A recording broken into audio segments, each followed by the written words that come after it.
Hello mga Wang, welcome back to my vlog. And for today's video ay nagsasama-sama kami, ako si Real Divina at saka si Chito Samuntina para interviewin kami about kay Sara Duterte. So may tabo, first is introduce lang niya yung sarili, then reasons why did you join the ride. Casual lang niya, diligid siya kuan. As much as possible, kung pwede, Tagalog or English. Natural lang. Tagalog, English! Natural. Kasi ba yun, worldwide ang ating reach. Doon ka kaya. Di ba kayo dyan ako madam? Hindi mo makaya. Sige lang, sige lang. Mag-sign language lang. Tagalog. Tagalog gamay. Tagalog gamay, pwede. Pwede mo, mas katawanan. Tagalog isa, mas katawanan. Mas katawanan man siyang kungkon. Normal gawin mo. Sige ba Sama ko sa imong ingon, nag-make up ka kay kung wala ka nag-make up. Ang kapit ang nilito. Ay, sorry sir. Sorry sir. Captain America, nila sa amin na kayo na Wonder Woman. So, sa reason na enjoy the sa ride, kamusta yung experience sa ride? Kasi yung mga unforgettable moments, mga anak. So, wala na ka siyang t-shirt, mga anak. Tapos sa inyo, more siya. Sa inyo realization during the ride, kasi di ba nakakita mo mga tao from the grassroots, mga iba't ibang area, I'm sure naman yung mga realizations, no? Ano sa realizations mo? So, may ha? Ano sa realization? Na-realize mo, kasi na-realize. mo. Hindi siya nakatunan niyo. Oh, nakatunan. Sige. Okay, kasi na nakatunan, to nakakita ka sa atong mga kababayan. Kasi naman yung mga areas na nag-iano ba? So, balik 2 days mo. Ikat ka 2 days. Hindi, bislig kami tama na. Bislig. Lagi kapoy na kayo mato pamiglipata mamoy. Layo na no, layo na. Hindi, layo. Slig lang, tapos mo ito, paglaga nila, muli na sa mga... Nangatag yun ma'am, kaya nga mo og yung tanggol, kaya pag abot sa kislik, maka-picture man lang ng mga inday, makahimo with video, wow, nang hilak na nagilitaw ni, muli yung dabaw. Kaya na hamon na Pero siya sa mo sa laga, sa convoy, kunya, ano man, kisa man... Lisod ka yung ma'am, Kay dati, Juan kay siya, kanang okay. permente, diretsuwa. Pinagpasan yung Pasay ka, ayun yun. Pero na coordination from your group. Yun si Jan, kami man ni Jan, Sir Jan. Ato, lisod yun. Niya ka ito magpahulay na siya, wala na lang pag minamugwas kayo. Kaya nagmotor Supposedly, siya, after tumatay sa pa. Bislig, pahulay na sa hotel, pwede na tatong kami. Magtipo namin ni Ma'am Inday yan. Sabta lang ko na mo, kaya mas Ma'am Inday, hindi ka pwede sige. Hindi man, pag kami kang dabo. Motor man gud siya. Motoran. tumatay. Abot na lang po. Oh. So, okay na. Okay na. Ano yung kuha sa part sa... Ito pa na nga pangarap, Ma'am. Try daw na. Maigo paghapon. Grabe tinawagan yung mga kuan na. No? Woo! Ako patag Manila. Lalalala. Wala! Anawil! Sukli Will! Para niya ako. Igo na, oy. Puro ko si Cookie dyan. Ulo! Sigo na.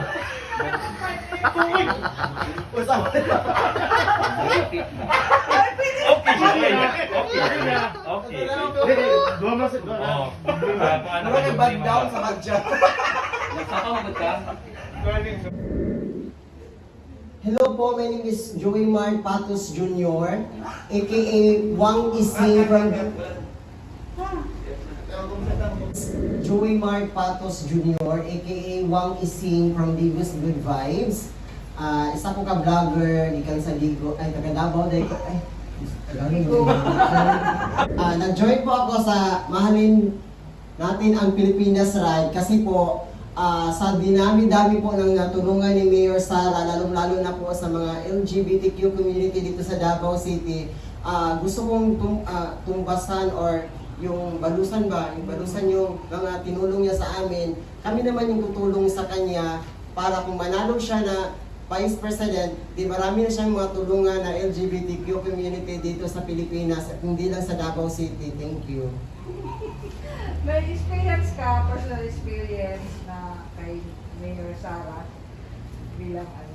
Yes, may na-experience na po ako kay sa kabaitan po ni Mayor Inday Sara Duterte po na-experience ko po yung pandemic po na time.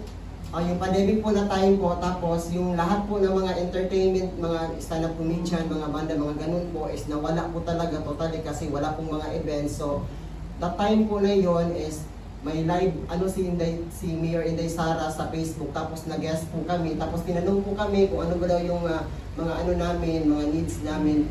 Tapos sinabi niya na pumunta daw kami sa basta wait, kalimutan ko na. Sa yun, kay Norman Baloro po na Tupad. Ayan, nagka-member po kami niya sa Tupad. Ayan po, pagka pinamember niya, nakatanggap po kami ng ayuda at saka mga grocery galing po sa kanya. Thank you so much. Nag-work ka na. Opo. Okay, balik tayo sa ride. Okay, basta naman nag-i-experience mo. Sa day 1 kayo sumabay, di ba?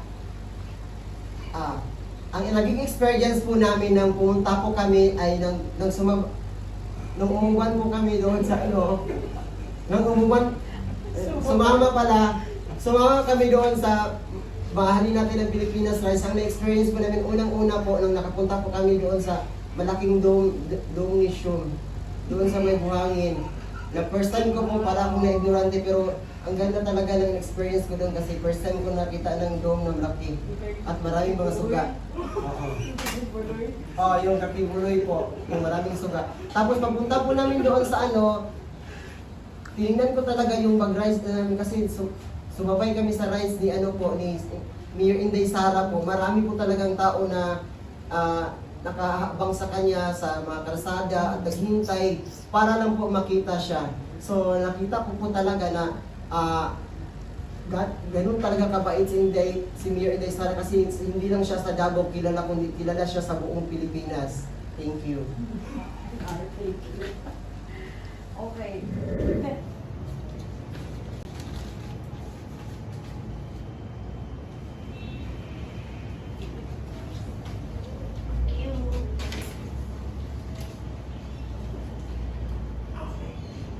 Okay na? Wow.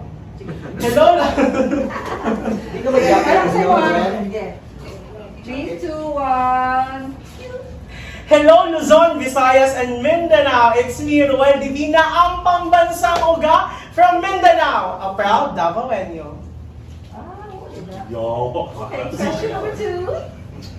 Q. Why did I join the ride? Maybe because Mayong bunggag sa inyong tanan, this is your proud Bistak Boy, Chito Samuntina, proud Bisaya, proud Davaoenyo. Mamatan na lang ko, ma'am. Nahin ko pamatan na lang ko. In Tagalog and English, why did you join the ride? Bakit ako nag-join sa ride? I think sa lahat ng mga followers ko, if you've been following me for quite some time, when I started in social media, yung tatay ni Ma'am Inday Sara, si Tatay Ligo, I was a volunteer. Nag-campaign ako sa kanya during the election period, or campaign period.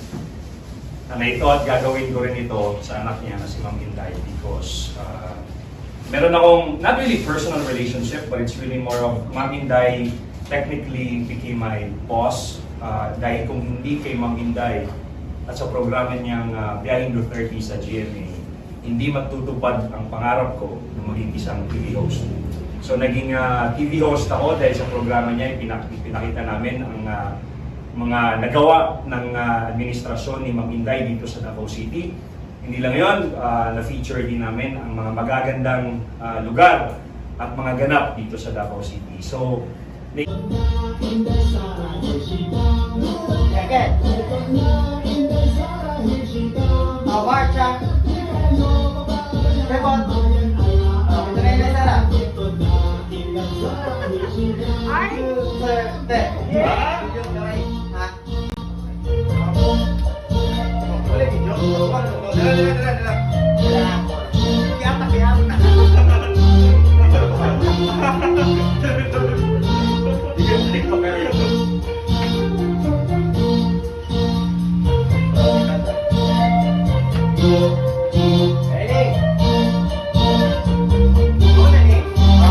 Practice na. Buong Pilipinas ay aking ipapakita. Ito na